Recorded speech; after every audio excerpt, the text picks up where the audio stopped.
Hi, welcome to London Lights. This is another episode where we talk to notable Londoners, and today my special guest is Denise Pelley. Welcome, Denise, to the program. Hi, Dan. Thanks for having me. Yeah, great to have you. Let me tell our viewers a little bit about your bio and your background.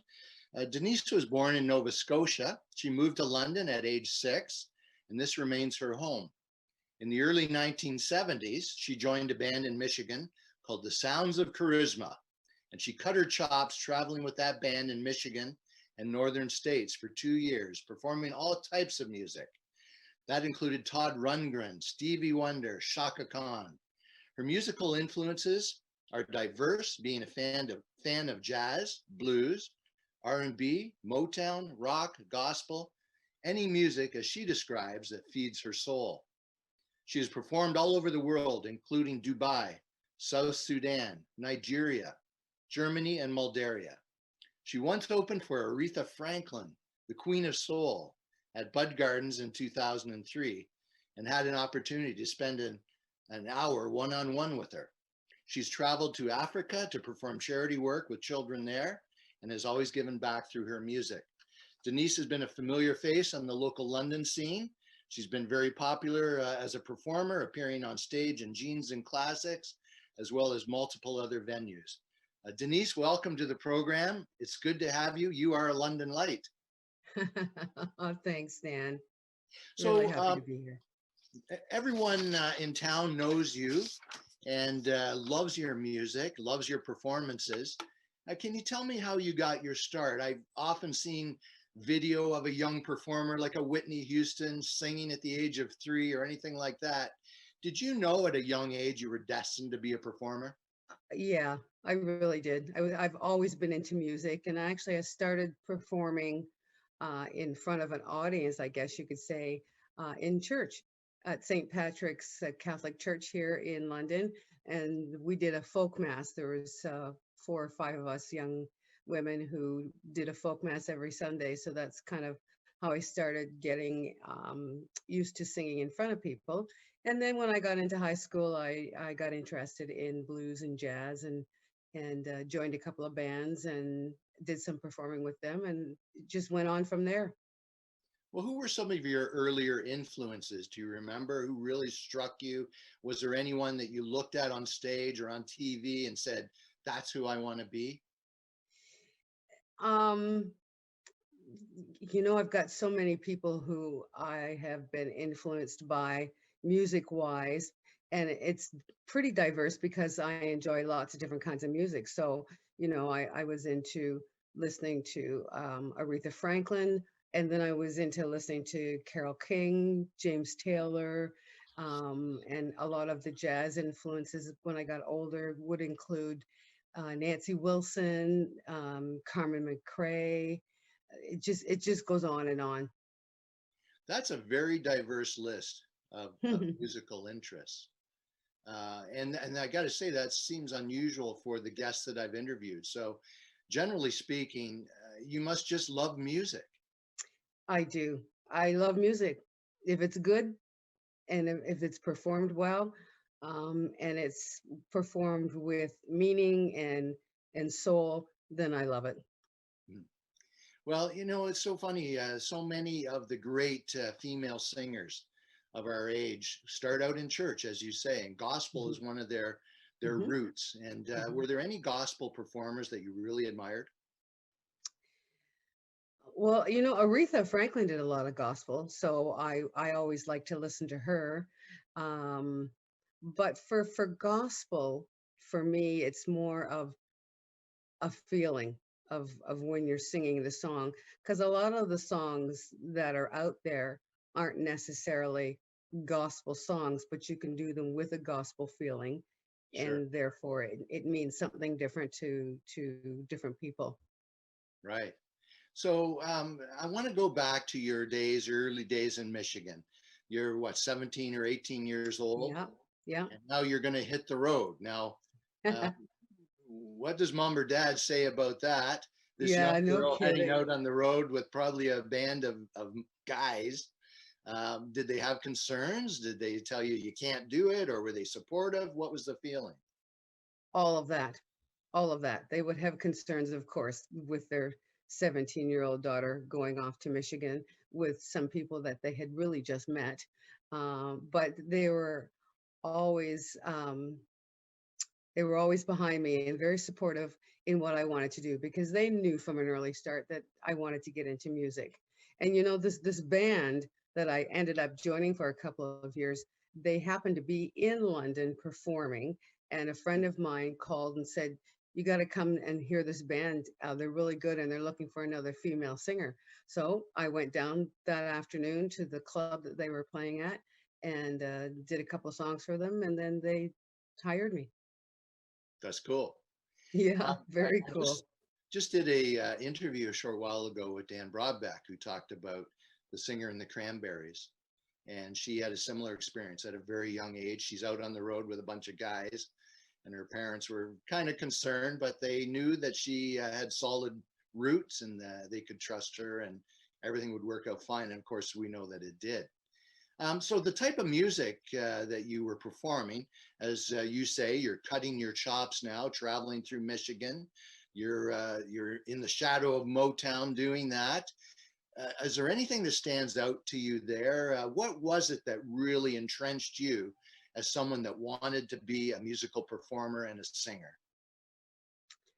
I just loved music. I'm trying to remember the first time that I actually realized that. My mother got me into piano lessons, I think, when I was 5 years old, and I only know the story because she tells me this. And I was taking lessons, I believe, from a nun who apparently told my mom, it's not going to work. She can't learn. So, this isn't going to work. I Oh, wish I really? could remember what the sister's name was, because I, maybe want to give her a call and have a little chat, to say that I kept going anyway. Well, absolutely. And as my backdrop here, I've got the London Music Hall of Fame backdrop that we see if you're driving down Dundas Street at 183 Dundas, or I think it's in that vicinity. And your picture, of course, is there. It's behind me. And you are one of the Hall of Famers in London, and they're very proud of you and proud to have your picture out there on Dundas Street. So there's no question that opinion by the nun was not quite accurate, and you've proven them wrong. But that I think speaks to your drive to music, your dedication to music and performing. Thank you for that, Dan. It's hard to make a living and to make a life doing music, but if it's something that you love to do, which I do, and I love to share my love of music with anybody and everybody, it just allowed me over the years just to keep going. It was never my full-time job. I had other jobs, but music was always pretty much at the top of the list as to what I wanted to do. Fantastic. Well, one of the things that I'm always interested in is the fact that London is, as I would say, between here and Detroit, we're in the shadow of Motown. And I spoke on the Bill Brady show when I interviewed him about going to my grandparents' place. It's about 60 miles from Detroit in Ridgetown. And, at the age of 12, 13, the first thing my cousin and I would do is run downstairs, turn on the big tube AM radio and tune in to CKLW. And half the songs at that time were Motown.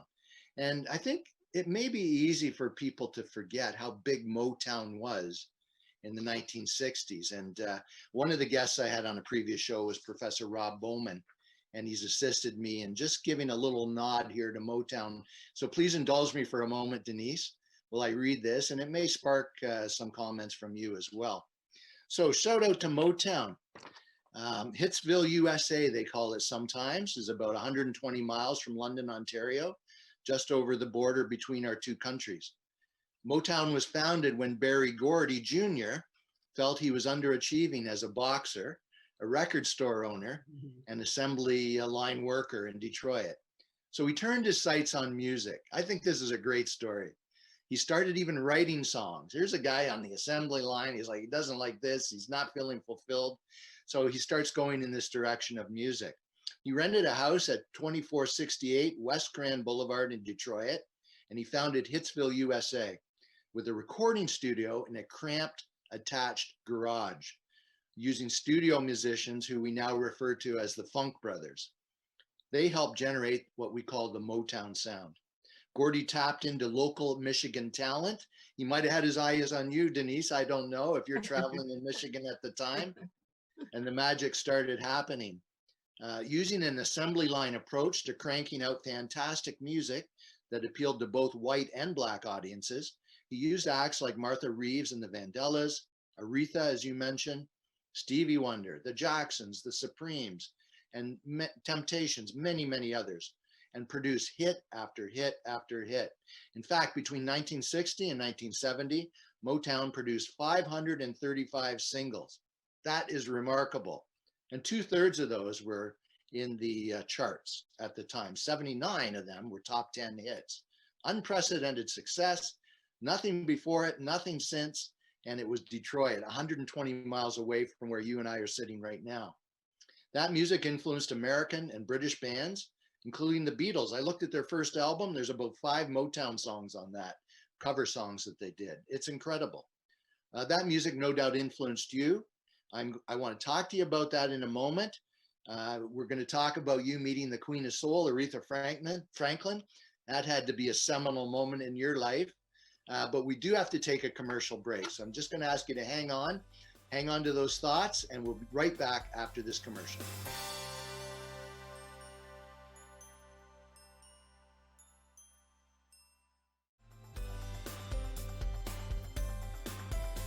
Welcome back to London Lights, where our guest is the one and only Denise Pelley, Hall of Famer, as you can see on the backdrop here in on my screen.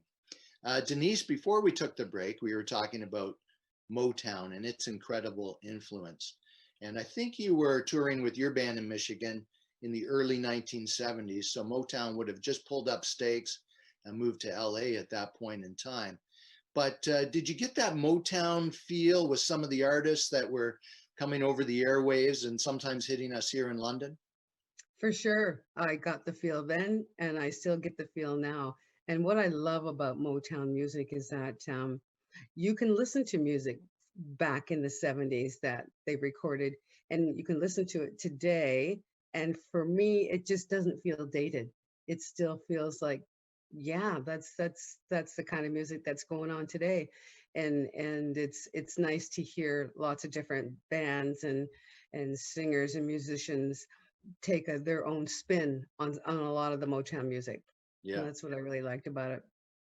Well, that's so true. You know, to me, Motown still sounds so fresh, and I can listen to any of that stuff, and Yeah. I just love it. It's so cool. And to think that they recorded that in that cramped garage, you can still see that if you go to the museum in Detroit. And the Funk Brothers are playing. These are well-honed studio musicians, and just cranking out hit after hit after hit. So it's very, very cool. And that's only one of the many influences that you had in your life. So we left you where you were traveling through Michigan with this band for a couple of years. You're cutting your chops there. And now you're back in London and you're like, okay, I've left the band. What do I do now? What happened? Well, you know, I still kept singing because I fortunately knew a lot of musicians here in London, and we would form bands and just get gigs around London and the area. So, you know, luckily for me, there was always singing gigs to be had. So now you're in London, you're starting to get your name out there, and I'm hanging around with your brother, and I remember he said one day, hey, Dan, come on over. I want you to meet my sister. And met you at the house there, and you told me a bit about your story about traveling in Michigan. We're both music lovers, so you and I were talking music since the 1970s. I want to talk about Aretha Franklin. So she must be one of she is the Queen of Soul. Absolutely. And one of your great opportunities, and you'll have to tell us how this happened, was to be the opening act for her at Bud Gardens in 2003. Yeah. What was it like to get that invitation? I think if I was Wow. in your shoes, I'd be over the moon. Well, I was, and I got the call maybe, I don't know, 4 or 5 days before she was scheduled to come to London to do the show. Other than before that, to my knowledge, there wasn't an opening act. And then I guess the promoter thought we better get an opening act. So he called me up and asked me, did I want to do that? And I said, yes, of course.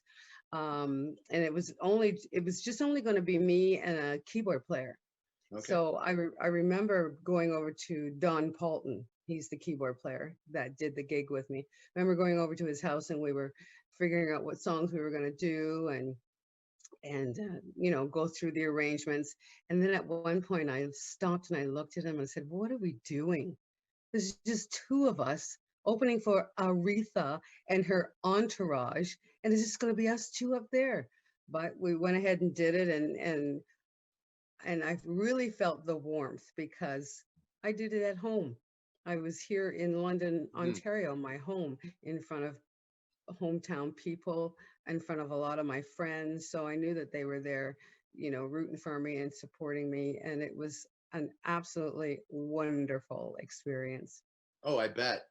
It sounds like maybe Aretha's kind of opening for you. I'm just kidding. I'm just kidding. No, okay. So you perform with her. Now, did you get a chance to spend some one-on-one time with her? Briefly, I did after the show. I was sitting in behind in one of the green rooms with a friend who happened to have her camera, and one of Aretha's people came out and he looked at me and he said, were you the one who opened for Aretha? And I said, yes, I am. And he goes, follow me. So me and my friend with her camera jumped up and followed him, and he was taking me in to meet her, unbeknownst to me. Oh, And it was just a brief meeting. It was really lovely to just spend a few minutes with her and get to know her a little bit. that's an awesome story. Hmm. And unfortunately, we've lost Aretha now, but Yeah, she's left a tremendous legacy of music. yeah. So you're opening for Aretha. That's got to be a dream gig. Did you ever have any dreams or thoughts about going into the recording studio yourself and recording an album to see where that go? Or was your love primarily on the stage? No, I enjoyed both. I mean, I love being on stage, and there's nothing like getting the feedback, the immediate feedback from the audience, and the energy that you get from an audience when you're performing. However, I love being in the studio and have recorded a number of CDs in the studio over the years, and that's a fun gig too. Hmm. It's fun just to be able to hear things so clearly and hear them right back and get feedback from other people like the recording engineers. You need their feedback too. Right. Have you ever written any of your own songs? Not really. The only song I've written with a friend, and that was Gary McCully, was a song called I'm Home, and it was in memory of my son who passed away actually 21 years ago today. And after he died, maybe a year or two after he died, I wanted to record a CD and call it I'm Home. I already had the title, I'm Home. I just didn't have a song. So Gary and I got together and we wrote this song called I'm Home, which talks about Jason. Now that he's passed, he's home in another world. I remember when that tragedy happened, you lost your son suddenly. And I remember there was lots of media Hmm. coverage about that at the time. Hmm. And I'm just wondering, I know it must have been I can't even imagine that. It must have been a horrible loss for you. What role did music play for you? It sounded like it motivated you to go into the studio, write a song. But did it also comfort you during that time? Absolutely. And it continues to do the comfort thing to this day. Music is the way that I um, emote. It's the way that I show my emotions and the way that I tell a story. Doesn't matter what the song is, as long as you feel it. So music is my way and was my way of getting through such a tragedy, and continues to be. I think many people can relate to that story. So, did you ever have a dream that you've gone into the studio, you're recording some of your own songs? I heard an interview yesterday with Gwen Stefani of No Doubt, and she talked about being like you, not unlike you, traveling on the road for 9 years, and her band is playing clubs, small clubs, sometimes empty clubs.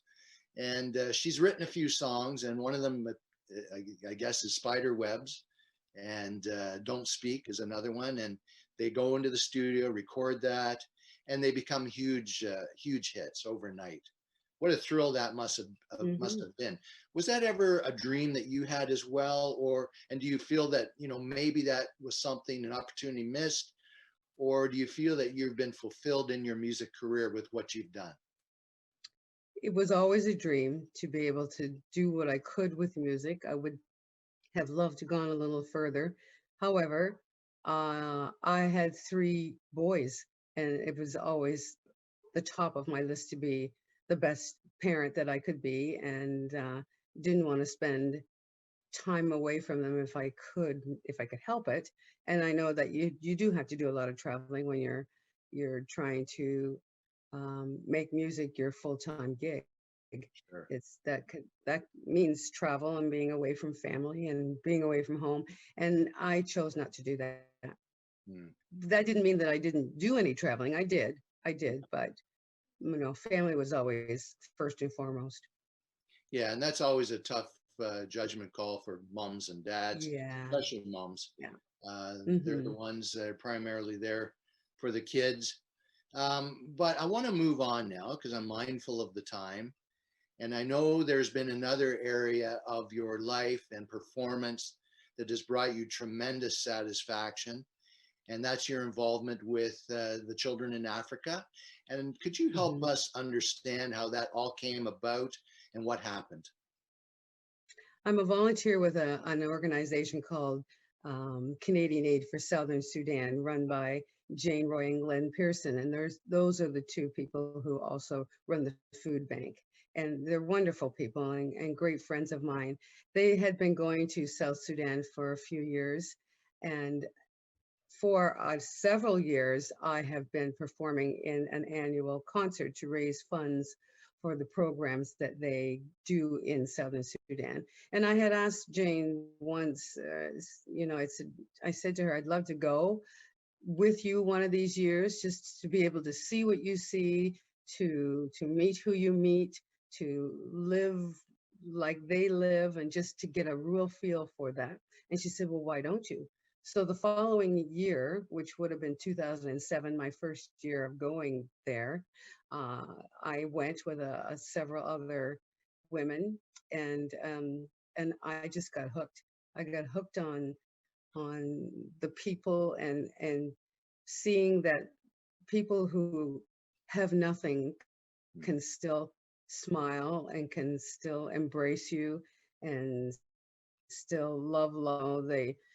They don't have enough food, they don't have enough education, they don't have enough water. Still, they love life, and it really made me think about life and what's important and what's not important. So I loved going there, and loved being a part of the camp that I helped to organize. It was a music and art camp. So we'd get together with a bunch of kids and sing songs and draw pictures and just have lots of fun. How would you compare those experiences to being on stage? I mean, are they equally as powerful in your life, or how would you, or are they just different? I like the fact that they're equally as powerful. I think when I'm singing in front of people, whether it's a crowd of people who are there to listen to Aretha, or 400 or 500 kids in South Sudan who have nothing, if I can see smiles on their faces, be it whatever audience it is, I know that I'm helping, and it Awesome. helps me. Awesome. We've only got a couple minutes left. What's the future hold for Denise? Do you see yourself continuing to perform? Are you taking a break? What do you think about that? Well, in this day and age of COVID, it's a bit of a break right now. Yeah. I hope that once we're through this part, that and things get back to some sort of normalcy, that I'm able to get back into singing and performing with in front of an audience. That would be my hope. And how are you handling COVID? I mean, you're one who loves to perform, and here you are Mhm. now, like the rest of us, Yeah, stuck at home. yeah. But I imagine you've got the CD player going all the time, and you're listening to the tunes or going on YouTube. Is that more or less how we coping these days? That is that is how we cope. But music helps people cope through everything and anything. So I'm glad that we have music to cope through COVID too. Yes, it's very powerful and more powerful than COVID. Yes, Denise, it is. Denise, it's been a pleasure having you. The time has flown by. There's so much more I want to talk about with you, but it's been great to have you on the program. Thank you for being on London Lights. Thank you for being a Hall of Famer, and we look forward Oh, to hearing more from you in the future. Take care. thank you, Dan. Thank you so much. And viewers, hang on. We're going to have more episodes of London Lights coming. Stay tuned, and thanks for being with us today.